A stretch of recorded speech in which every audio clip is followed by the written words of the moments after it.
Previous video में हम लोगों ने टॉपिक नंबर 1 कवर किया था। मेंस क्यूआई का जितना सारा क्वेश्चन था टॉपिक 1 से रिलेटेड, मतलब न्यूटन का फर्स्ट सेकंड और थर्ड लॉ से रिलेटेड, वो सारा क्वेश्चन हम लोगों ने सॉल्व कर लिया था। अभी हम लोग जो क्वेश्चन देखने वाले हैं वो है टॉपिक 2 का। और टॉपिक 2 में हमारा जो क्वेश्चन रहेगा पुली, ठीक है, कनेक्टेड बॉडीज पुली और इक्विलिब्रियम से रिलेटेड रहेगा। और इस टॉपिक से जितने भी क्वेश्चन पूछे जाते हैं वो काफी ज्यादा इजी, काफी ज्यादा आसान होता है। इसको आसानी से सॉल्व किया जाता है और ये काफी ज्यादा इंटरेस्टिंग भी होता है। यहाँ पर कोई फार्मूला हम लोग को एक्स्ट्रा याद करने की जरूरत है नहीं, जो भी पीछे हम लोग पढ़े थे उससे ही ये सारा का सारा क्वेश्चन सॉल्व हो जाएगा। यहाँ पर चलते हैं, देखते हैं क्वेश्चन नंबर 1 क्या बोल रहा है। क्वेश्चन नंबर 1 में है a mass of 10 kg, a mass of 10 kg suspended by a rope of length 4 metre, ठीक है, एक 4 मीटर लेंथ का रोप है और उससे एक मास जो है सस्पेंडेड है, ठीक है, इस तरह से। और इसका लेंथ कितना दे रखा है, 4 मीटर दे रखा है। From the selling a force F is applied horizontally at the mid point. अब बोल रहा है कि यहाँ से एक फोर्स एफ लगता है।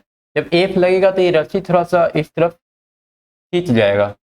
तो हम लोग इसका नया जो फिगर बनाएंगे ना, कुछ इस टाइप से बनाएंगे। यहाँ पर फोर्स लग रहा होगा एफ और उसके बाद नीचे ये बॉडी का वेट होगा अपना mg।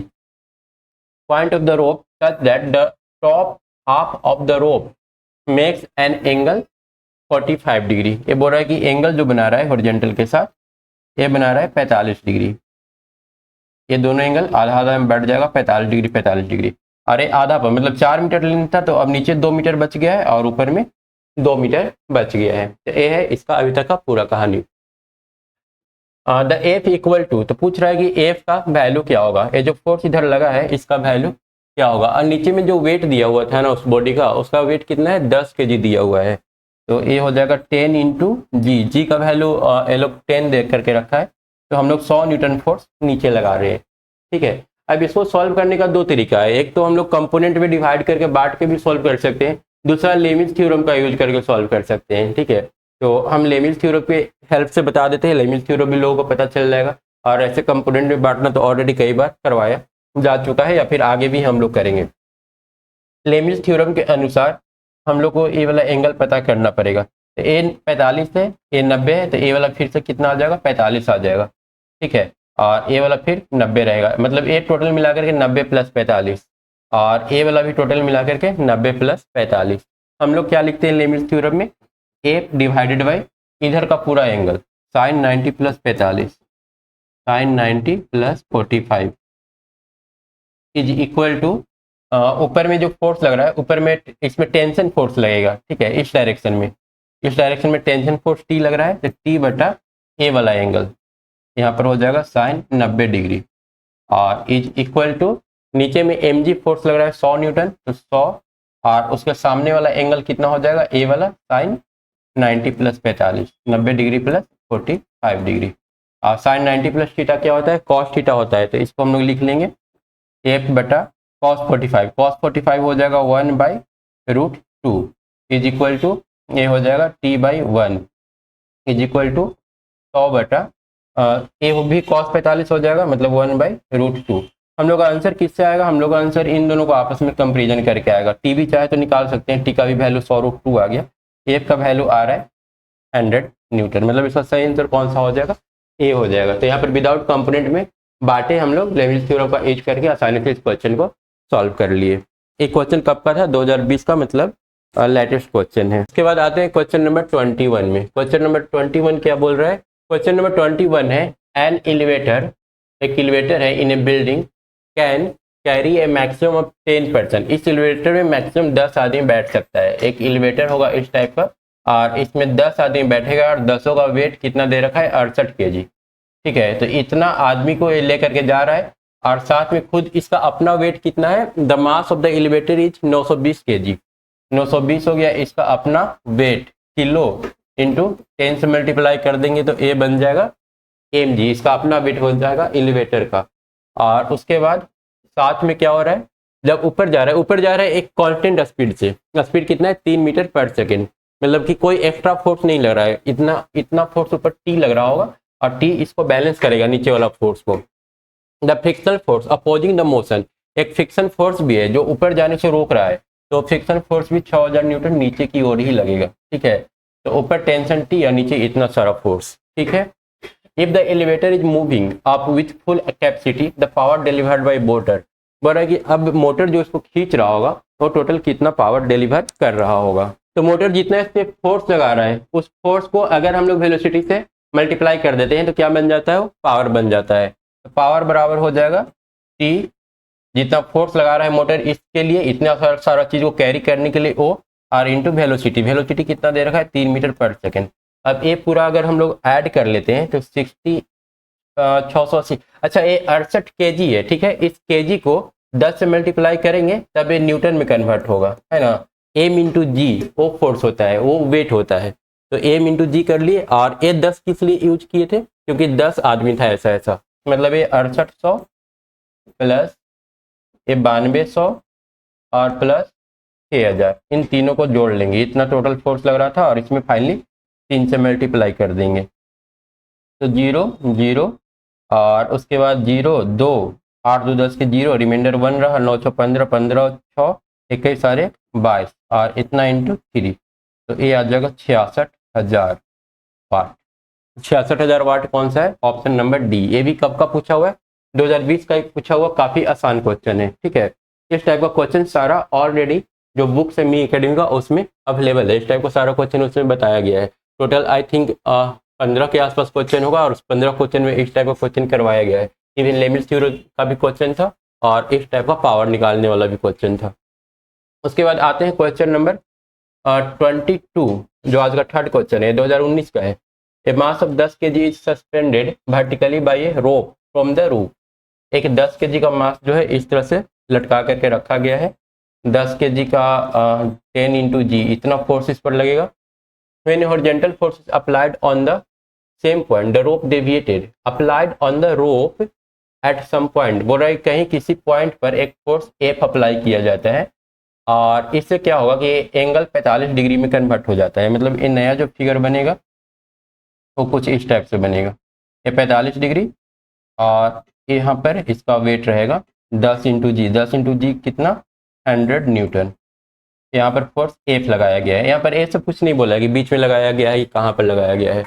एट द रूप of the point if the suspended mass is at equilibrium, बोल रहा है कि ये सारा का सारा इक्विलिब्रियम पर है, तो बताओ इस फोर्स का मैग्नीट्यूड क्या होगा। तो फिर से हम लोग वही लेमिस थ्योरम का यूज कर लेंगे, जैसे कि पहला क्वेश्चन में हम लोग किए थे। ए वाला 45 है तो ए वाला टोटल कितना हो जाएगा, ए 90 45 45 कुल मिला के 180, मतलब ए 90 प्लस 45 हो जाएगा, ए भी 90 प्लस 45 हो जाएगा। हम लोग यहाँ पर इधर टेंशन फोर्स टी ले लेते हैं और सेम फार्मूला यूज करते हैं जो पिछला क्वेश्चन में यूज किए थे। यहाँ पर नीचे 100 न्यूटन लग रहा है तो 100 mg बटा इधर का angle sine 90 plus 45, sign 90 plus 45 is equal to, इधर फोर्स टी लग रहा है टी बटा sine 90, T by sine 90 degree is equal to, इधर फोर्स एफ लग रहा है तो एफ बटा साइन 90 प्लस 45, डायरेक्ट कॉस 45 लिख लेते हैं क्योंकि प्रीवियस टाइम भी सेम आया था। 90 प्लस थीटा क्या होता है, कॉस थीटा होता है। तो यहाँ पर हम लोग कर लेंगे 100 बटा cos 45 1/√2 is equal to T is equal to F बटा कॉस 45 1/√2। √2 कैंसिल और एफ का वैल्यू कितना आ रहा है, 100 आ रहा है। तो फिर से इसमें ऑप्शन कौन सा होगा, डी होगा।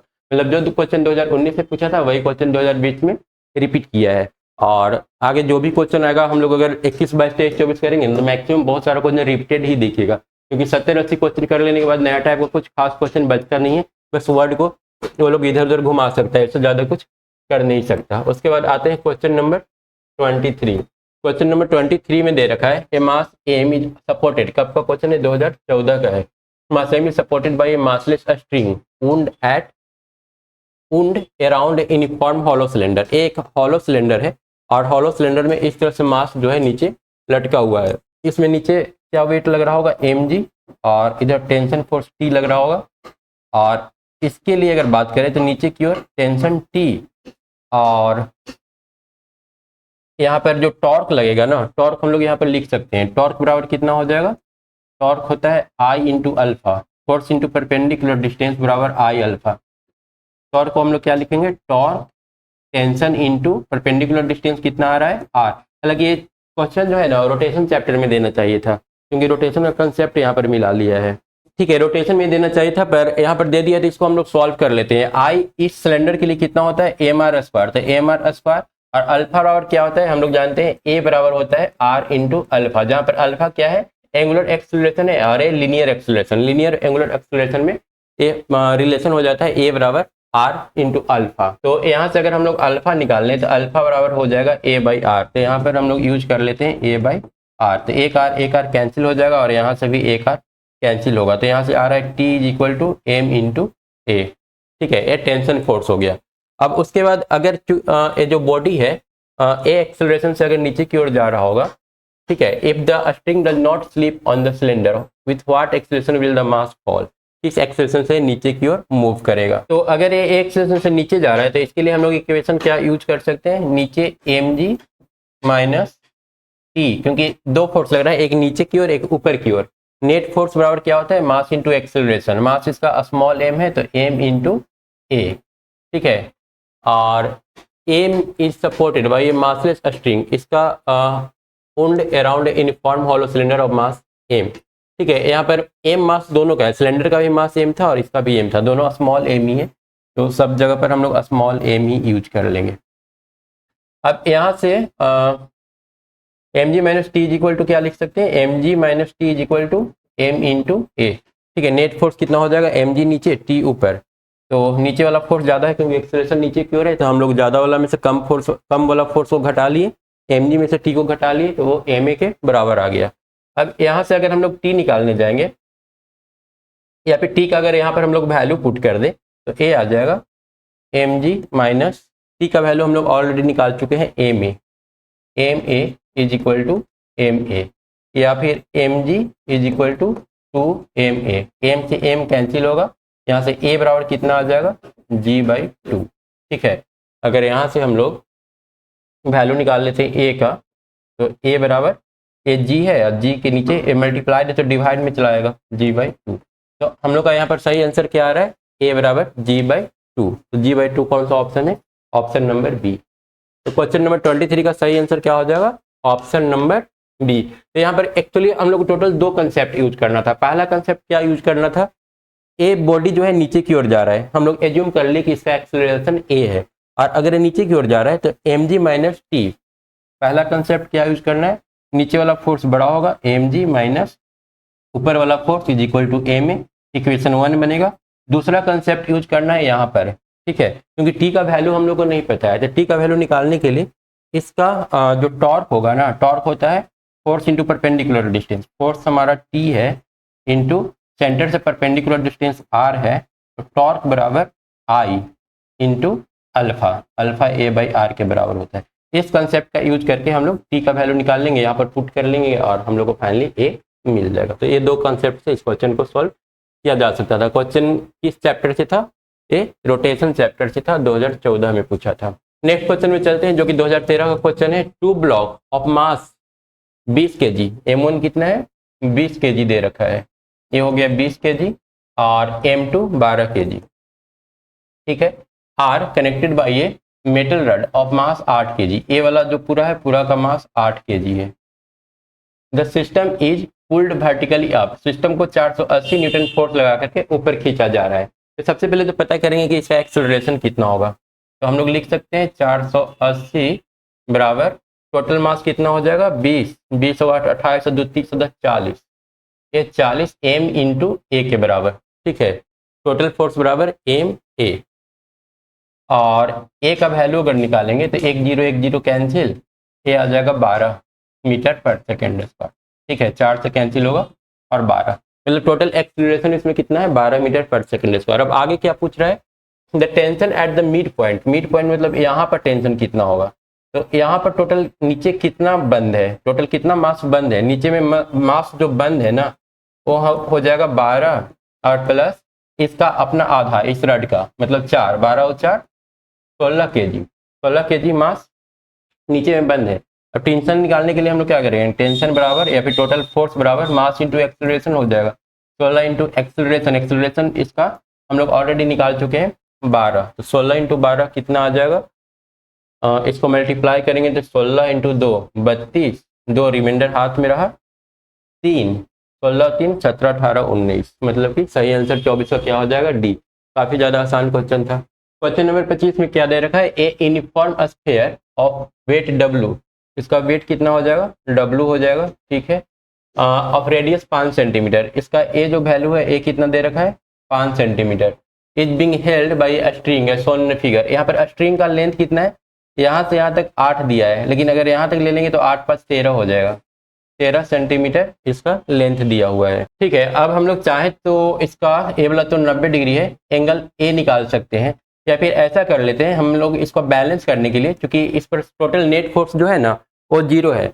हम लोग क्या करते हैं कि इस W को 2 कंपोनेंट में बांट लेते हैं, एक इधर और एक इधर, मतलब इसके डायरेक्शन में।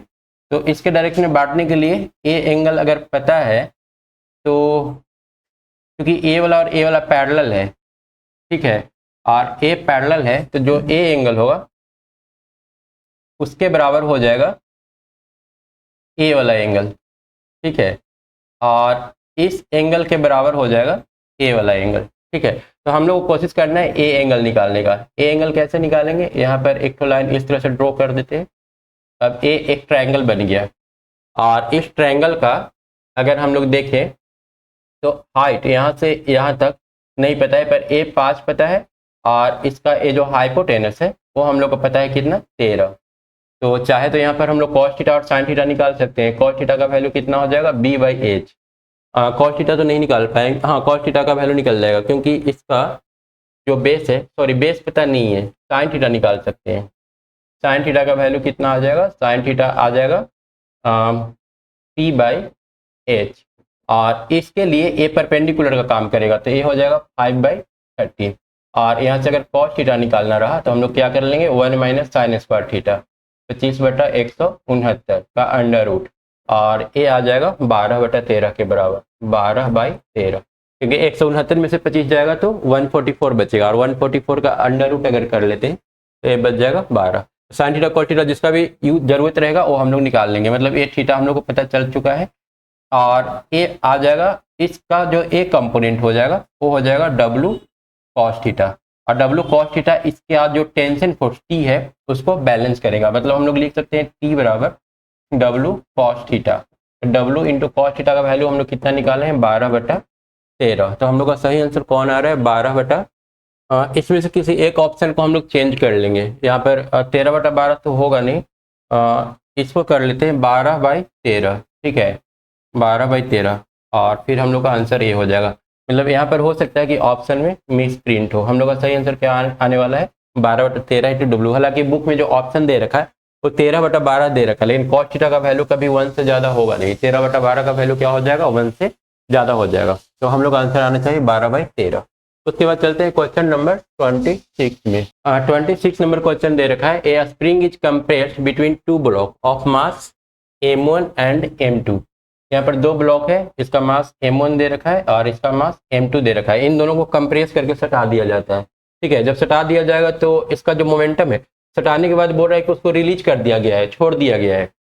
एक बार अगर सटा करके छोड़ देते हैं तो इस बात का ध्यान रखना है कि सटाने के बाद जब छोड़ते हैं तो इस पर कोई एक्सटर्नल फोर्स वर्क नहीं कर रहा है, जो भी कर रहा है अंदर में कर रहा है। तो ऐसे केस में क्या होता है, किसी भी बॉडी का जो मोमेंटम होता है वो कंजर्व होता है। तो इसका initial momentum M1V1, initial momentum क्या होगा M1V1 प्लस M2V2, वो बराबर होगा फाइनल मोमेंटम के। फाइनल मोमेंटम कितना हो जाएगा M1V1, और V1 डैश कर लेते हैं, M2V2 डैश कर लेते हैं, ठीक है, M1V1 डैश और M2V2 डैश।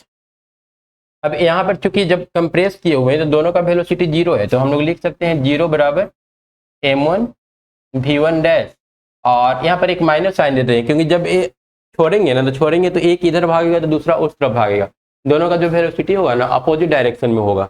तो एक को अगर V1 डैश ले लेते हैं, दूसरा को ले लेते हैं V2 डैश, या फिर यहाँ से बोल सकते हैं कि M1V1 डैश बराबर होगा M2V2 डैश के, या फिर V1 dash by V2 dash वो बराबर होगा M2 बाई M1 के, ठीक है। और चूंकि V बराबर होता है dx/dt, मतलब x के डायरेक्टली प्रोपोर्शनल होता है, तो हम लोग बोल सकते हैं कि हमारा जो x1/x2 होगा वो बराबर होगा M2/M1 के। तो यहाँ पर सही आंसर कौन सा आ जाएगा ए, इसका 26 का सही आंसर ए हो जाएगा। उसके बाद चलते हैं क्वेश्चन नंबर 27 में। क्वेश्चन नंबर 27 क्या दे रखा है, क्वेश्चन नंबर 27 में दे रखा है to masses M1 and M2। यहाँ पर M1 और M2 दो मास है। M1 का वैल्यू कितना है 5/1000 और अगर किलोग्राम में कन्वर्ट कर लेते हैं और ए वाला है 4.8 kg। दोनों को हम 5 kg कन्वर्ट कर लेते हैं। हो सकता है कि यहाँ पर कोई मिस प्रिंट हो क्योंकि इतना ज़्यादा डिफरेंस चांस कम है कि देगा। हम इसको अभी 5 kg अभी के लिए मान लेते हैं, अगर चेंज होगा वैसा तो बाद में कर लेंगे। और इसको ले लेते हैं 4.8 kg tied to a string और holding over a light frictionless pulley. What is the acceleration of the masses. पूछ रहा है कि एक्सेलरेशन क्या होगा। तो ऐसा केस में एक्सेलरेशन के लिए हम लोग फार्मूला क्या जानते हैं, चेंज इन मास मतलब difference of mass M2 minus M1 या फिर M1 माइनस M2। 5 में से 4.8 घटा देंगे तो 0.2 आएगा। दोनों का डिफरेंस बटा दोनों का सम, अगर दोनों को जोड़ लेंगे तो 9.8 आ जाएगा।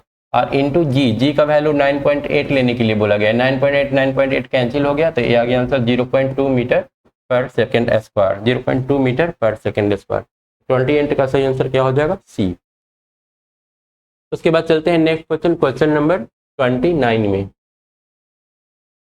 29 में दे रखा है spring balance it attach to the ceiling of a lift. एक स्प्रिंग बैलेंस है जो किसी लिफ्ट के सेलिंग से कनेक्टेड है। A man hang his bag. एक आदमी क्या करता है, इसमें अपना बैग बांध देता है, लटका देता है on the spring and spring read 49। और अभी जो इसका रीडिंग दिखा रहा है वो 49 न्यूटन दिखा रहा है। कहने का मतलब बैग का जो mg होगा वो 49 के बराबर होगा। अब बोल रहा है when the lift is stationary. ठीक है, अभी लिफ्ट जो है रुका हुआ था। बाद में क्या होता है, if the lift moves downward. अब जो लिफ्ट है ना नीचे की ओर मूव करना शुरू कर दिया, तो नीचे की ओर मूव करेगा तो इसमें एक एक्स्ट्रा एक्सेलरेशन आ जाएगा और उसका वैल्यू दे रखा है 5 मीटर पर सेकेंड स्क्वायर। ठीक है, अब बोल रहा है कि बताओ रीडिंग क्या होगा। मतलब एक तरह से इसका जो टेंशन फोर्स होगा ना उसी को ए स्प्रिंग रीड करेगा। तो एक तरह से हम लोग से पूछ रहा है कि बताओ अब इसके अंदर टेंशन कितना होगा। पहले तो टेंशन कितना था 49 न्यूटन के बराबर था, अभी कितना होगा।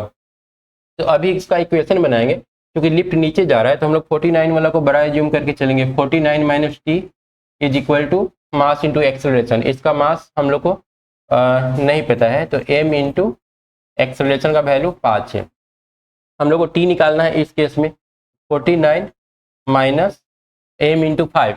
बैग का वेट हम लोग चाहे तो यहाँ से भी निकाल सकते हैं क्योंकि ये mg का वैल्यू 49 है ना, तो m का वैल्यू हो जाएगा 49 डिवाइडेड बाई जी कितना ले लेंगे 9.8 ले लेंगे। 49 माइनस m का वैल्यू कितना लेना है 49 by 9.8 into 5 is equal to कितना बन जाएगा, t बन जाएगा।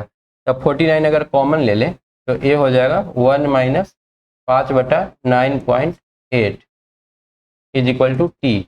या फिर इसको लिख सकते हैं 49 इंटू 9.8 में से अगर 5 चला जाएगा तो ये बन जाएगा 4.8। ठीक है, 9 में से 5 4 4.8/9.8। या फिर इसको लिख सकते हैं हम लोग 49 इंटू 48/98 और ये यहाँ से कट जाएगा 2 बार में और ये 24 बार में। तो 24 इज इक्वल टू एक इसका वैल्यू आ गया टी का। मतलब अभी जो नया वेट होगा या फिर नया रीडिंग जो होगा वो हो जाएगा 24 न्यूटन। तो ये इसका सही आंसर है क्वेश्चन नंबर 29 का। उसके बाद चलते हैं क्वेश्चन नंबर 30 में। क्वेश्चन नंबर 30 बोल रहा है a block of mass m is pulled along a horizontal frictionless surface by a रोप।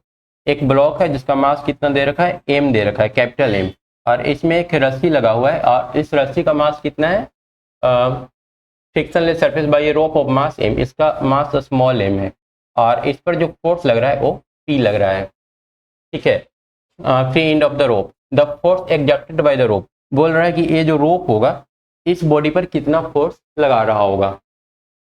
तो सबसे पहले तो अगर हम लोग देखें तो इस पूरा बॉडी का एक्सेलरेशन क्या है, तो टोटल फोर्स बराबर m प्लस m, टोटल इतना मास था इंटू a। तो यहाँ से P/m प्लस m, ये आ गया एक्सेलरेशन का वैल्यू। ठीक है, अब यहाँ पर अगर हम लोग को निकालना है कि टेंशन कितना होगा या फिर ये रोप इस पर कितना फोर्स लगा रहा है तो हम लोग क्या कर लेंगे T बराबर m है। यहाँ पर टेंशन बराबर क्योंकि मास इसका m है और एक्सेलरेशन तो दोनों बॉडी का सेम ही रहेगा तो एक्सेलरेशन हम लोग जो पिछला निकाले थे उसी को यूज कर लेंगे P/m M plus M plus capital M. ये हो जाएगा इसका टोटल टेंशन और यही फोर्स इस पर एग्जर्ट करेगा। तो हम लोग का answer M P by M plus M हो जाएगा। तो ये तो क्वेश्चन नंबर 30। अगर देखें तो कुल मिलाकर के वही है कि मतलब इसका जो क्वेश्चन होता है पुली वाला काफ़ी ज़्यादा आसान होता है। तो सारा क्वेश्चन काफ़ी आसानी से और इजीली बनता चला जा रहा है। उसके बाद नेक्स्ट क्वेश्चन है a light spring balance hang from the hook of a other light spring. दो स्प्रिंग है, एक इस तरह से और एक इस तरह से, ठीक है, और नीचे में एम मास इस तरह से लटक रहा है। देन द ट्रू स्टेटमेंट बोल रहा है कि इसमें से सही कौन सा है। Both the scale read M K G each. हाँ, इसमें दोनों जो होगा ना एम के जी ही रीड करेगा। एम के जी रीड करने के पीछे रीजन ये है क्योंकि ए वाला जो स्प्रिंग है मासलेस है, ठीक है। टेंशन यहाँ निकाले या फिर यहाँ पर निकाले, सारा टेंशन किसके बराबर आएगा, एम जी के बराबर ही आएगा। तो दोनों का दोनों स्प्रिंग एम जी ही रीड करेगा। सही आंसर हो जाएगा both the scale read M K G. उसके बाद आते हैं क्वेश्चन नंबर 32 में।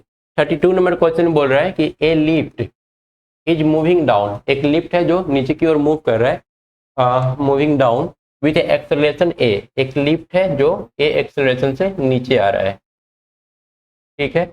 A man in the lift drops A ball inside the lift. एक आदमी है, यहाँ से एक बॉल जो है ना वो नीचे गिराता है, ठीक है।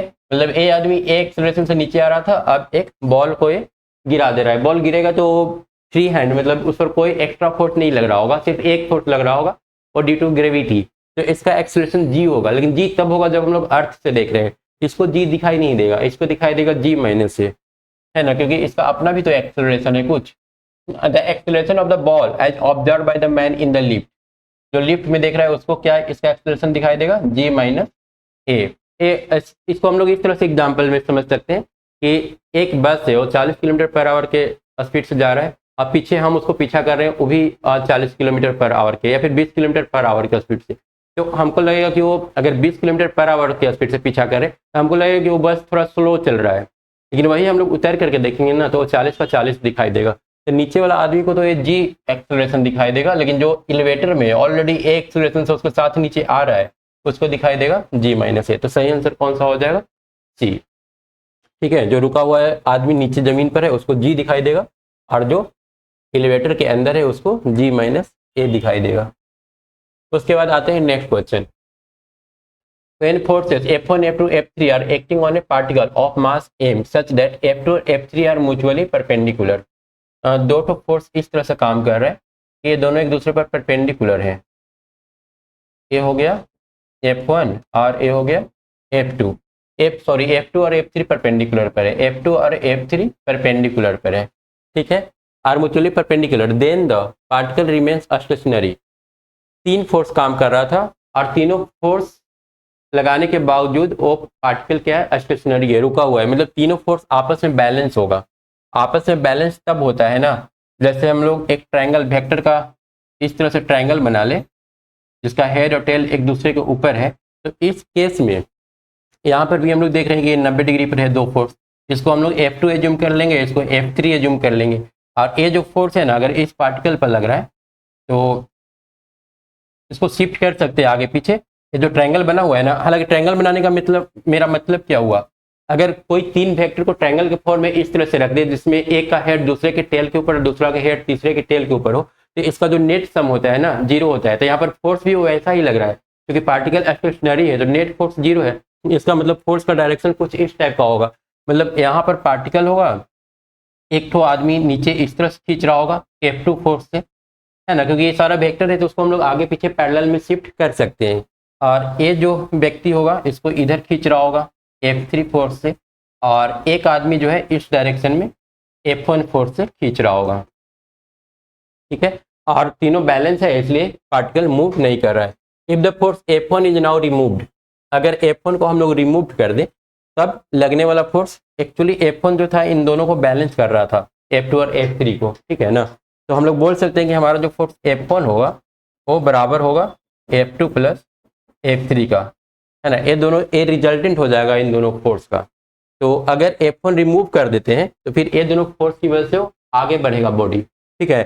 तो हम लोग बोल सकते हैं कि इस फोर्स से आगे बढ़ेगा, ठीक है। F1 is now removed then the acceleration of the particle. Acceleration क्या हो जाएगा, M A is equal to net force अब F1 हट गया है तो कितना बच गया, F2 प्लस F3। लेकिन हम लोग जानते हैं कि F2 प्लस F3 F1 के बराबर है, तो हम लोग ए भी लिख सकते हैं कि एम ए बराबर होगा F1, है ना, क्योंकि ये दोनों फोर्स तो आपस में इक्वल ही है, इसको रखो या फिर इसको रखो, बात एक ही है।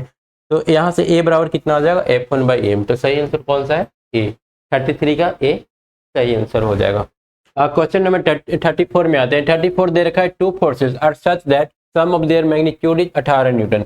दो फोर्स है जिसका मैग्नीट्यूड का सम मतलब F1 प्लस F2 कितना दे रखा है, 18 न्यूटन दे रखा है, and their resultant is 12 newton.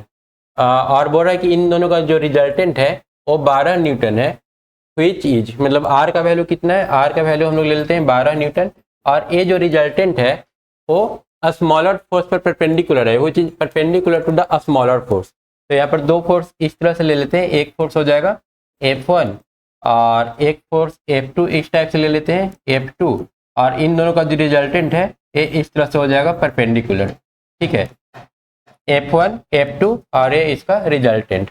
और इसको अगर हम लोग रीअरेंज कर लेंगे तो रीअरेंज करेंगे तो ये हमारा F1 हो जाएगा और ये हो जाएगा रिजल्टेंट R, और इसको हम लोग शिफ्ट कर लेते हैं पैरेलल, तो ये इस तरह से F2 बन जाएगा। मतलब हम लोग इसको लिख सकते हैं F1 square plus R square is equal to F2 square, या फिर F1 square minus F2 square is equal to कितना हो जाएगा, ए अगर इस तरफ आता है तो R स्क्वायर या फिर F2 माइनस R स्क्वायर आ जाएगा, या फिर उल्टा कर देंगे, दोनों तरफ -1 से अगर हम लोग मल्टीप्लाई कर देते हैं तो F2 square minus F1 square is equal to R square बन जाएगा, ठीक है। मतलब बड़ा वाला फोर्स का स्क्वायर माइनस छोटा वाला फोर्स का स्क्वायर।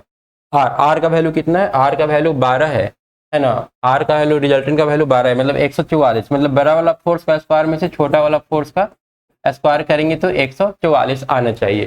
तो सबसे पहला कंडीशन तो दे रखा है दोनों का फोर्स 18 है, तो 18 यहाँ पर चारों ऑप्शन में दिखा रहा है। नीचे वाला से चेक हो जाएगा, बड़ा वाला में से छोटा वाला के स्क्वायर को घटा देते हैं, 144 माइनस 36, 144 नहीं आएगा, 169 माइनस 25, 169 माइनस 25 करेंगे तो 144 आ जाएगा। सही आंसर कौन हो जाएगा हम लोग का, 18 का 34 का सही आंसर बी हो जाएगा। उसके बाद चलते हैं क्वेश्चन नंबर 35 में। 35 क्या दे रखा है, a light string passing over a smooth light pulley connect to block of mass M1 and F2। इस तरह से दे रखा है इसका फिगर। यहाँ पर जो है ना दो ठो ब्लॉक है जिसका मास एक का कितना है M1 है और एक का M2 है, ये हो गया M1 और एक हो गया M2। बोल रहा है कि इन दोनों को अगर इस तरह से छोड़ दिया जाए तो इनमें एक्सेलरेशन होता है, और रिजल्टेंट एक्सेलरेशन जो आ रहा है वो g/8 के बराबर आ रहा है। मान लेते हैं नीचे की ओर जाएगा तो रिजल्टेंट एक्सेलरेशन कितना है, g/8 के बराबर है। तो पूछ रहा है कि मास का रेशियो क्या होगा।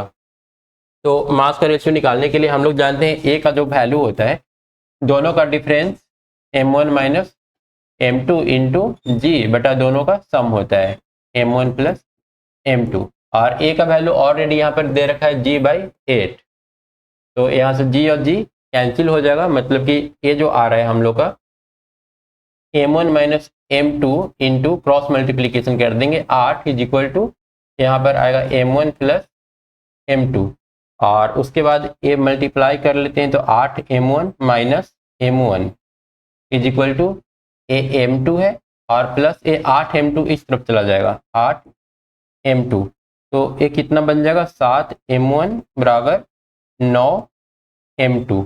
तो ये कितना ऑप्शन आ रहा है 9:7। सही आंसर क्या हो जाएगा, बी। क्वेश्चन नंबर 35 का सही आंसर बी हो जाएगा।